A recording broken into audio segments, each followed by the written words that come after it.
Oi, madames, tudo bem? Hoje eu vim falar com vocês sobre um assunto muito delicado, muito pessoal, mas que há muito tempo eu queria colocar aqui como pauta das nossas conversas. Eu sei também que tem muita madame que me pede pra falar desse assunto, ou que ao me ver sugerir esse assunto gostou e me apoiou. Então, como vocês já devem ter visto no título, eu vim falar sobre como foi e como é perder a minha mãe. Pra quem não sabe, eu já perdi minha mãe há quase 7 anos, no final desse ano faz 7 anos, e ela faleceu de câncer no útero, e é um processo, como qualquer outra morte, é um processo muito difícil. Se eu puder, através da minha experiência, confortar alguém que esteja passando por um momento parecido, ou ajudar alguém a ajudar outras pessoas que estejam passando por isso, eu vou ficar muito feliz, porque de fato é uma fase muito difícil e uma coisa que muda a gente pra sempre. E então é isso, vamos lá. Eu organizei alguns tópicos porque eu já tinha gravado esse vídeo, mas ficou meio confuso, eu chorei mais do que eu esperava. E meu objetivo aqui não é chorar, mas é dar um conforto e um pouquinho de esperança, sabe assim, abraçar o coração de quem esteja passando por isso através da minha experiência, do que eu passei. Então vamos lá. Minha mãe descobriu o câncer em 2009, logo depois de meu pai ter descoberto o câncer. Foram os dois no mesmo ano, meu pai em fevereiro, minha mãe em maio. Só que eram tipos diferentes de câncer e meu pai, graças a Deus, tá bem, operou e resolveu mesmo na cirurgia tudo. Só que minha mãe foi diferente. Quando ela descobriu o câncer no útero, eu sei que costuma ser assim, útero e mama são cânceres muito comuns e com os estudos muito avançados. Então as pessoas costumam descobrir cedo e tem muita chance de recuperação, graças a Deus. A medicina tem avançado bastante. Só que no caso de minha mãe, por algum motivo divino, que só isso explica, a gente só soube quando ele já estava muito grande para ser operado. Vou resumir rapidinho isso, só para quem não sabe se situar. Então minha mãe fez quimioterapia porque não dava para operar, aí o tumor necrosou, inclusive foi uma surpresa para os médicos ter necrosado, diminuído tão rapidamente, ter respondido tão positivamente ao câncer, à quimioterapia, e aí eu já acho que já é sinal de Deus, com certeza, pra mim não tem dúvida de que foi Deus ali colocando, porque eles não esperavam. Minha mãe tinha 2 tipos de câncer ao mesmo tempo, se eu não me engano, porque as minhas memórias dessa época são bem confusas, assim, era tanta coisa pra digerir, que hoje, olhando pra trás, eu ainda tenho algumas coisas meio que misturadas, eu não sei exatamente as coisas. Mas, se eu não estiver enganada, minha mãe teve um carcinosarcoma. E tecnicamente eu não sei o que isso significa, mas eu sei que eram 2 tipos de câncer combinados. E aí ela fez a quimioterapia, operou, continuou fazendo quimioterapia, radioterapia. Foi quando eu fui pra Espanha, ela disse: Marta, vai, eu não quero que você deixe de fazer as coisas por mim, eu quero que você vá, isso era um sonho seu. Eu fui, fiz meu intercâmbio. E quando a gente se encontrou no final do meu intercâmbio em Londres e em Paris, mas especificamente em Londres, ela tava com a perna doendo ao andar. E aí ao voltar, a gente fez todos os exames e descobriu. Inclusive a gente recebeu a notícia no aniversário de Samuel, de 1º de maio, porque ela foi tão forte em ouvir aquela notícia e continuar, sabe, por Samuel, o aniversário dele e tudo mais, e acabou sendo o último aniversário que eles passaram juntos. Então, foi muito tocante. Eu lembro que eu fiquei muito emocionada, muito triste, muito desesperada, mas minha mãe tava ali, feito uma fortaleza, não sei, tirando força de onde, talvez, de Deus mesmo. E aí a gente descobriu que tinha voltado na cabecinha do fêmur, no osso, e aí foi espalhando, e isso em maio, e em novembro ela faleceu. A primeira coisa que eu queria falar pra vocês, que eu coloquei aqui pra me organizar, é o receber a notícia do câncer. Ainda é uma doença muito pesada, é uma doença comum, hoje em dia terrivelmente comum, porque é difícil a gente achar uma pessoa que ou não tenha tido o câncer na família, ou ela própria, né? Ou não conhece alguém que tenha tido. Infelizmente ela tem sido muito comum, só que é uma doença que a gente sempre acha que vai acontecer com as outras pessoas, como toda e qualquer tragédia. Então, quando eu recebi a notícia de que meu pai tinha um tumor, meu mundo parou assim. Eu falei, como assim o meu pai tá doente? Como assim a minha mãe? Porque a gente não, por mais que seja a coisa mais segura que a gente tem na vida, que é a morte, a gente não pensa na morte de ninguém, graças a Deus, senão a gente não ia viver os dias que a gente tem, não ia ter tranquilidade, não ia ter paz. Mas quando você se lembra que seus pais podem morrer, é um negócio realmente muito difícil. E desde aquele momento eu me apeguei a Deus, assim, eu orava muito, pedindo para que o tumor não fosse um câncer. Aí depois descobri meu pai, aí teve a cirurgia, foi uma cirurgia de 10 horas.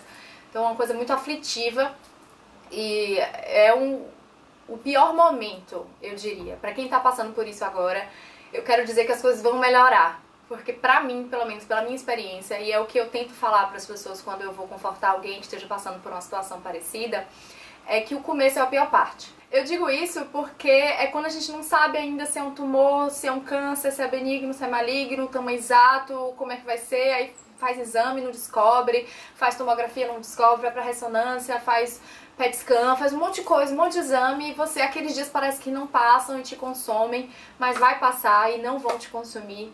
Porque as pessoas também olhavam pra mim e falavam assim, nossa, do mesmo jeito até que eu olhei pra minha mãe e falei agora há pouco isso, nossa, eu não sei de onde é que ela tira tanta força. E gente, a gente tira força quando precisa de força. Não tem fórmula. E se me dissessem, ai, eu não consigo nem imaginar perder minha mãe. E olha eu aqui, viva, feliz, saudável, apesar da ferida, apesar de uma dor que não cura, tô aqui. Então assim, a gente sobrevive. E Deus sabe, eu vou falar muito de Deus nesse vídeo porque pra mim é uma coisa muito real. Eu fui criada na igreja, me afastei da igreja depois que minha mãe faleceu por diversos motivos, mas não me afastei da minha fé. E em nenhum momento eu consigo imaginar ter passado por tudo que eu passei sem ter Deus do meu lado, colocando amigos importantes, pessoas, sabe? Que com uma palavrinha, com uma ligação, ou às vezes até com um estar ali do lado sem falar muito, confortam. Então, a gente acha força porque Deus dá força. E Ele não permite que a gente passe por nada que a gente não vai aguentar, por mais difícil, mais sufocante que seja. Então, passado esse primeiro momento do terror da notícia, do medo, do chão que cai, vem o processo da doença em si. E eu lembro que morava ainda até na outra casa, em Alphaville. Eu lembro que eu peguei minha mãe assim, fechando a geladeira, com um copo na mão, ela falou assim, Marta, eu não vou aguentar, eu não vou aguentar. E eu falei, mãe, assim, naquele momento, mais uma vez, Deus apareceu e me iluminou, me deu forças, sabe assim, iluminou mesmo. Porque eu falei, mãe, calma, você já fez a primeira quimioterapia? Não. Então se preocupe com a primeira. Se vão ser 16, se vão ser 8, se vão ser 10 para resolver se não vai, você vai saber no decorrer do tempo, então um dia de cada vez. E esse foi o lema que nós, minha família, minha mãe, eu, levamos. Um dia de cada vez. Era uma sessão, era uma vitória, uma vez que ela voltava e não sentia um mal-estar. E levar um dia de cada vez. Tem dias melhores, tem dias piores. Pessoas maravilhosas aparecem, médicos incríveis, enfermeiras. Olhe, se tem uma classe assim de profissional que eu acho que são todos maravilhosos, são enfermeiros, eles são tão cuidadosos, eles que estão ali no seu dia a dia, tira agulha, bota agulha. Quando o acesso de minha mãe já ficou difícil, minha mãe não queria e lutou até o final pra não botar catéter, porque ela não queria fazer outra cirurgia, ela tinha medo de morrer de cirurgia. Então foram eles que fizeram milagres pra achar veias possíveis e onde colocar a quimioterapia e tudo mais. De todo modo, durante todo esse processo, aconteceram duas coisas que eu queria compartilhar. Uma é que eu fui tomando todo o peso do mundo e colocando nas minhas costas. Meu pai, que eu não podia compartilhar isso, meu irmão, que era muito pequeno, Samuel tinha 5 anos quando tudo começou, e 7 quando minha mãe faleceu. Eu colocando tudo nas costas e, de fato, chegou o final, eu disse assim, meu Deus, eu não vou aguentar. Eu diria para as pessoas terem cuidado com essa história de ajudar todo mundo sempre, porque se tem uma coisa que eu aprendi é que a gente só pode ajudar as pessoas quando a gente está bem. A gente não tem como deixar alguém bem se a gente não está. Então é um pai, um filho, um irmão, enfim, qualquer pessoa que esteja do seu lado precisando de qualquer tipo de ajuda, não só em relação a câncer, mas qualquer outro tipo de ajuda, fique bem. Estabeleça limites, porque tem uma hora que as pessoas começam a jogar em você. Afinal, a Marta é forte, a Marta aguenta, eu não sei como ela consegue, mas toma aí. E aí, minhas costas era problema de todo mundo pra resolver. Só depois, assim, no luto mesmo, no processo de reestruturação da minha vida, é que eu vi que eu não poderia, que eu levei muito mais do que eu poderia e que aquilo estava me fazendo muito mal. E aí eu fui mudando algumas coisas, freando algumas coisas, inclusive as perguntas das pessoas. Eu queria falar muito assim também para as pessoas que estão querendo ajudar outras pessoas e não conseguem, fala, ai Martinha, fulana é muito fechada, eu tento ajudar e ela não deixa, enfim, eu queria saber como eu posso ajudar. Às vezes você pode ajudar ficando quieta, dizendo, ó, eu tô aqui, e esperar. Uma das coisas mais desgastantes que eu tinha que fazer era, cada vez que eu encontrava as pessoas, mesmo na igreja, que eu ia todo domingo, era ter que contar tudo de novo. Como é que tá sua mãe? Ela fez isso e aquilo, e dadadã. Por um lado era bom porque eu ia falando e digerindo o processo, por outro lado chegava uma hora que eu não tinha mais o que falar, minha mãe não melhorava, não tinha previsão de melhora, era quimioterapia violentíssima, paliativa, pra ver se dava em alguma coisa. É muito desgastante receber pergunta o tempo todo. E ao mesmo tempo eu sei que isso é preocupação, mas eu acho que a gente, mais do que querer demonstrar preocupação, a gente tem que se preocupar de fato.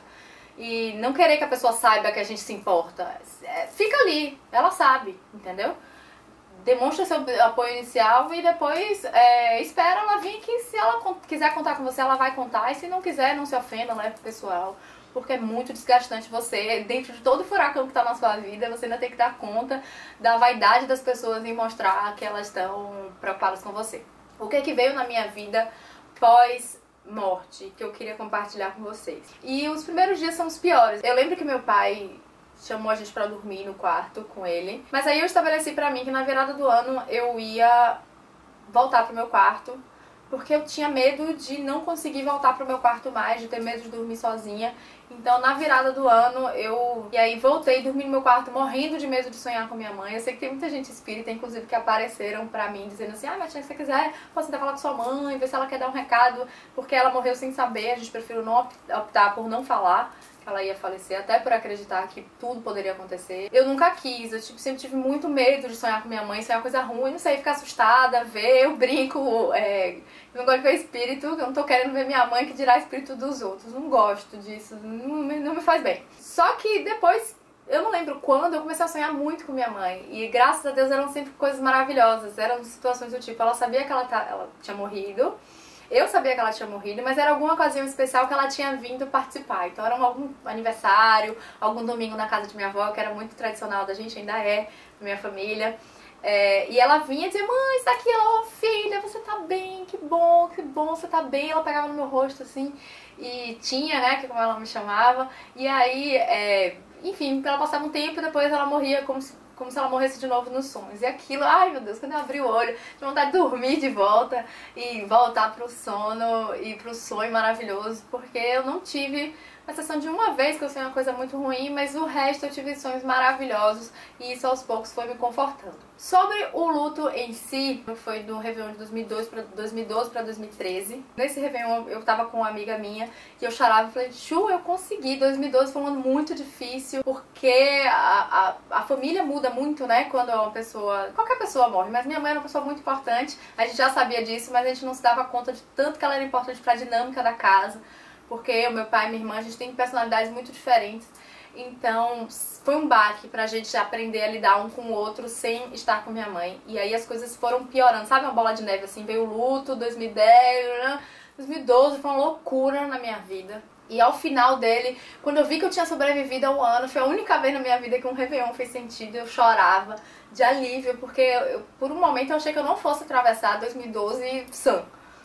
E foi quando eu também me dei conta de que o luto tinha passado e que a ferida não fecha. Eu tenho uma amiga que perdeu pai e mãe também de câncer, ela foi no enterro da minha mãe e eu falei: Veca, essa parte me emociona muito, vai passar? Ela olhou pra minha cara e falou: não vai passar. E me abraçou. E realmente não passa.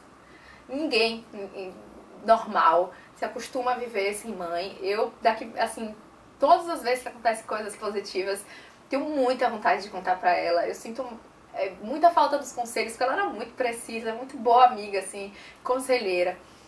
Mas eu sinto ainda mais falta quando eu tenho coisas positivas pra contar. Então, olhando pra frente, eu tenho, assim, muito medo do que vai ser a minha reação num casamento, que eu não vou ter minha mãe, sabe? Porque eu vejo vocês no salão, a mãe com a filha, e falo assim: nossa, eu fiz isso, né? Graças a Deus eu tive um pouco disso, mas podia estar fazendo muito mais, porque minha mãe faleceu, eu tinha 21 anos. Foi justamente a época que você para de dar trabalho, de adolescente, de ser chata, e vira amiga de sua mãe, né? Se tudo der certo, você vira amiga de sua mãe. E eu estava entrando nessa fase de fazer coisas, de ir pro mercado, ela tinha os almoços dela com as amigas, eu ia e tudo mais. Então, meus medos daqui pra frente é tipo casamento, filho. Poxa, como é que eu vou criar um filho sem a ajuda de minha mãe? Minha mãe era maravilhosa, tá? Minha casa todo mundo ria assim dos métodos de minha mãe, porque ela era muito general, não deixava eu chorar por nada, dizia que eu não tinha idade pra ter mau humor.